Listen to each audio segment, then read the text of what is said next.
রমজান মাস প্রায় শেষের দিকে, আর এতদিনে আমি যাচ্ছি আমার বাবার বাড়িতে। পুরা রমজান মাস আমি আমার শ্বশুর বাড়িতেই ছিলাম। অনেকদিন ধরে ভাবতেছিলাম বাবার বাড়িতে যাব, বাট যাওয়াই হচ্ছিল না। তাই আজকে ফাইনালি আমি জেদ শুরু করে দিলাম, বাবার বাড়িতে তো আজকে যাবই। সবাই মিলে আসছিলাম আলামিন ভাইয়ের বাড়িতে ইফতারের দাওয়াত খেতে। এখান থেকে সবাই রাজশাহী যাবে, তাই আমিও জেদ শুরু করে দিলাম সবার সাথে রাজশাহী যাব। আমি আমার মায়ের সাথে দেখা করব, বাবার বাড়িতে যাব। একদম খালি হাতে যেভাবে আসছি সেভাবেই যাব, জামা কাপড় ব্যাগ পোতলা কিছুই নাই সাথে। আলামিন ভাইয়ের বাড়িতে একটা দিন ছিলাম, সবাই মিলে অনেক মজা করছি একসাথে। আর আজকে সবাই একসাথেই রওনা দিচ্ছি রাজশাহীর উদ্দেশ্যে। একদম তাড়াহুড়া করে রেডি হয়ে বের হলাম, কিভাবে যে হিজাব পরছি নিজেও জানি না, আমাকে নাকি চেনাই যাচ্ছে না আজকে। যাই হোক, আমি তো ভীষণ খুশি। 2 মাস পর ফাইনালি আমি যাচ্ছি আমার বাবার বাড়িতে। বিসমিল্লাহ বলে সবাই একসাথে রওনা দিলাম, কেউ বাইকে কেউ কারে, সবাই মিলেই যাবো রাজশাহীতে। গ্রামের রাস্তা দিয়ে বাইকে উঠতে উঠতে যাচ্ছি। আমি তো ভীষণ খুশি, ভালো লাগতেছে জার্নি করতে। বাট আমি আর বাইকে যাব না। কিছুক্ষণের মধ্যেই দেখি সামনে রাত ভাই আর বিথি ভাবি তাদের কার থামাই দিছে। বাকি রাস্তা আমি বিথি ভাবির সাথে তার কারেই যাব। ভাবির অর্ধ কোটি টাকার কারে আজকে ফার্স্ট টাইমই আমি চড়লাম। আর এখান থেকে রাজশাহী পর্যন্ত আমরা একসাথেই যাব।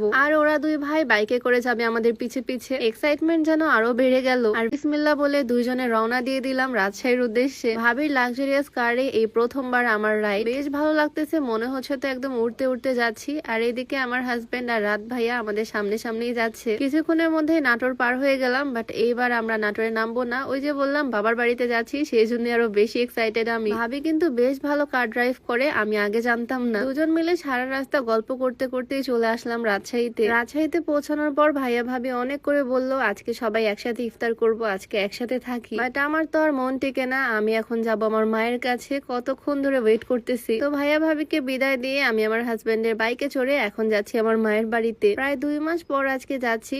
প্রথম যখন আমার বিয়ে হয়েছিল তখন তো মাসে আমি 20 দিন এখানেই থাকতাম, 10 দিন থাকতাম শ্বশুর বাড়িতে। বাট এখন 2 মাসেও 2 দিনের জন্য আসার সুযোগ হয় না। যাই হোক, আলহামদুলিল্লাহ সেফলি বাড়িতে পৌঁছে গেলাম। আর সবচেয়ে মজার বিষয় হচ্ছে আমার মাকে আমি জানাইও নি যে আমি আসতেছি। একদম আলামিন ভাইয়ের বাড়ি থেকে ডিরেক্ট এখানে চলে আসছি। আম্মু তো ভাবতেও পারেনি আজকে আমি এখানে আসবো। আমার মা তো আমাকে দেখে পুরাই অবাক। আম্মুর সাথে দেখা সাক্ষাৎ করলাম। আর এদিকে আমাদের ছোট্ট মুমু দেখো কত বড় হয়ে গেছে মাশাআল্লাহ। মুমুর সাথেও আমার অনেকদিন পরে দেখা আজকে। ও তো আমাকে ভুলেই গেছে, দেখো কিরকম রাগ করে অন্যদিক তাকায় আছে, আমার সাথে একটুকু কথা বলতেছে না। আমার দাদিও কিন্তু আছে। আমার দাদি কয়েকদিন আগে গেছিল আমাদের বাড়িতে, মানে আমার শ্বশুর বাড়িতে গেছিল। রমজান মাসটা আমার দাদি ছেলেদের বাড়িতেই কাটায়। আর এবার তো দাদিকে সাথে নিয়ে দাদু বাড়িতেও যাবো ঈদের মধ্যে। দেখ এখন একটু শান্তি লাগতেছে, রিল্যাক্সে এই বাড়িতে 2-3 দিন থাকবো। তো ভিডিওটা এখানেই শেষ করছি। সবাই ভালো থাকো, আল্লাহ হাফেজ।